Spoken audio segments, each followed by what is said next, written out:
Help me reach 1,000 subscribes. Support the video with a like and leave your thoughts in the comments. I read every comments. Thanks. James didn't expect a vacation to fix everything. He just hoped it might remind them why they chose each other in the first place. 3 years together, 1 year married, and already things felt heavier than they should have. When Elizabeth suggested a week in Cabo, he took it as a good sign. A reset. Son, quiet mornings, no phones during dinner. At least, that's what she said she wanted. The first 2 days were fine. Not great, not terrible. She laughed at his jokes again, took pictures of the ocean, of their drinks, of herself leaning against him. James noticed she posted every photo, except the ones with him clearly in frame, but he didn't say anything. He told himself he was overthinking. He'd been doing that a lot lately. By the third night, things shifted. Elizabeth insisted they go out instead of staying like they planned. A beachside bar, loud music, strangers everywhere. James wasn't thrilled, but he went along. He always did. She drank faster than usual, laughing a little too loud, touching his arm only when someone was watching. When a group of guys joined their table, she didn't move closer to James. She moved away. One of them, tall, confident, called Ryan, kept leaning in to hear her over music. James noticed how Elizabeth didn't pull back, how she tilted her head when she talked to him, the same way she used to do with James when they first met. James tried to join the conversation, but it felt like stepping into a room where the door had already closed. At some point, Elizabeth leaned over and shouted that she was going to dance. James nodded. He watched from the table as she danced with her friends, then with Ryan, too close, hands lingering too long. When she looked back at James, it wasn't apologetic. It was almost daring. If you've ever felt that quiet knot in your chest when something feels wrong, but you don't want to believe it, hit like, so this story reaches the people who need it most. James didn't confront her. Not then. He paid the tab and waited. When Elizabeth finally came back, her lipstick smudged, her smile loose, she rolled her eyes and said he was being weird for looking upset. Relax, she said. We're on vacation. Back at the hotel, she went straight to the bathroom. James sat on the edge of the bed, staring at the sliding glass door. He heard her phone buzz on the counter. Once. Twice. He didn't touch it. He didn't need to. When she came out, she grabbed it quickly, turned the screen away, and said she was tired. They didn't touch that night. The next morning, Elizabeth said she was going to grab coffee downstairs. She kissed his cheek, already distracted. The moment the door closed, James felt something settle inside him. Not anger, not sadness, certainty. Her phone buzzed again. She left it plugged in. The screen lit up with a message preview. Ryan, last night was fun. Wish we had more time alone. James didn't open the message. He didn't scroll. He didn't need more details. That single line told him everything he needed to know. Pause here and comment what you think James should do next. Walk away quietly or confront her directly. He stood up, packed his suitcase slowly, deliberately, folded his clothes, placed his watch back in its case. He noticed how calm his hands were.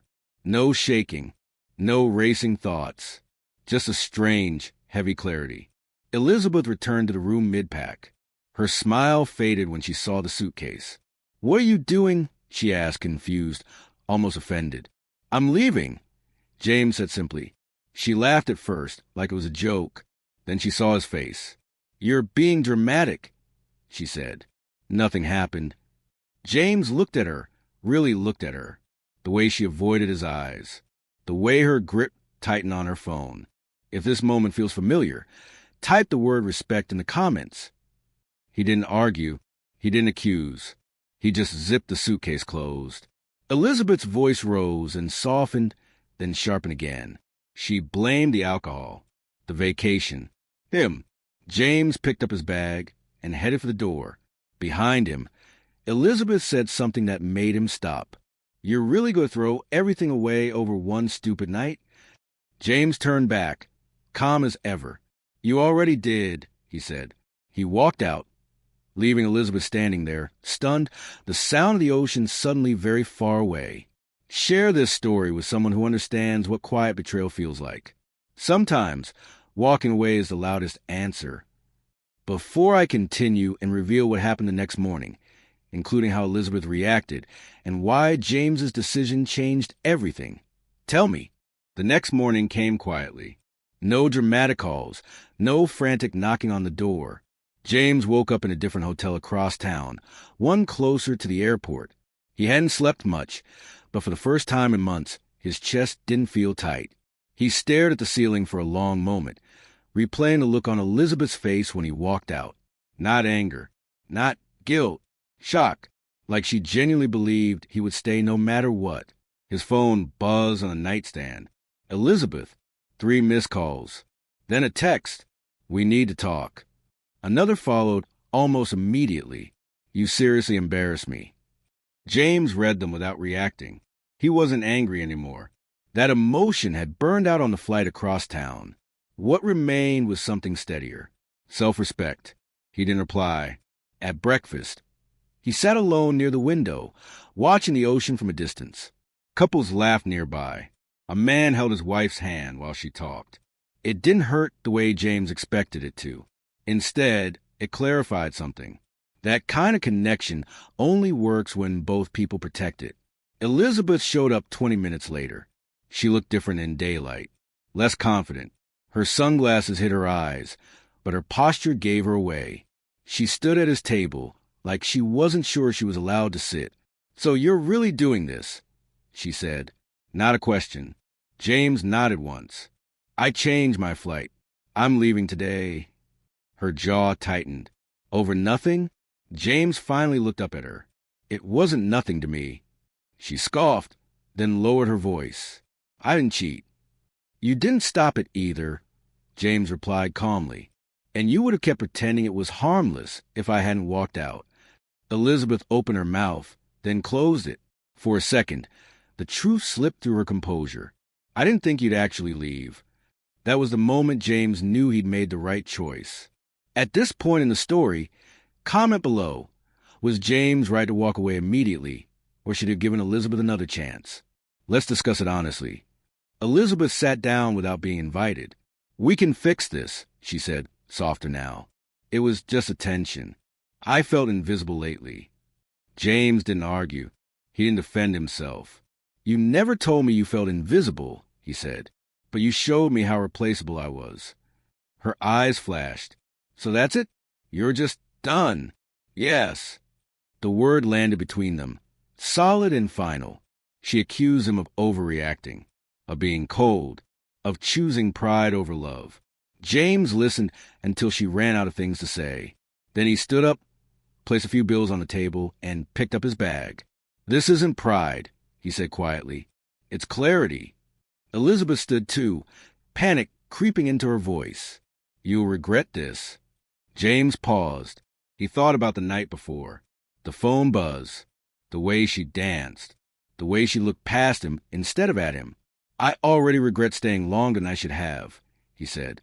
He walked away while she called his name. He didn't turn around. On the plane home, James blocked her number. Not out of spite, out of necessity. He stared out the window as the coastline disappeared beneath the clouds and felt something unfamiliar settle in. Relief. Weeks later, Elizabeth emailed him. Apologies, explanations, promises. James read it once, then archived it. He didn't hate her. He just no longer needed her to understand. What surprised him most wasn't losing the marriage.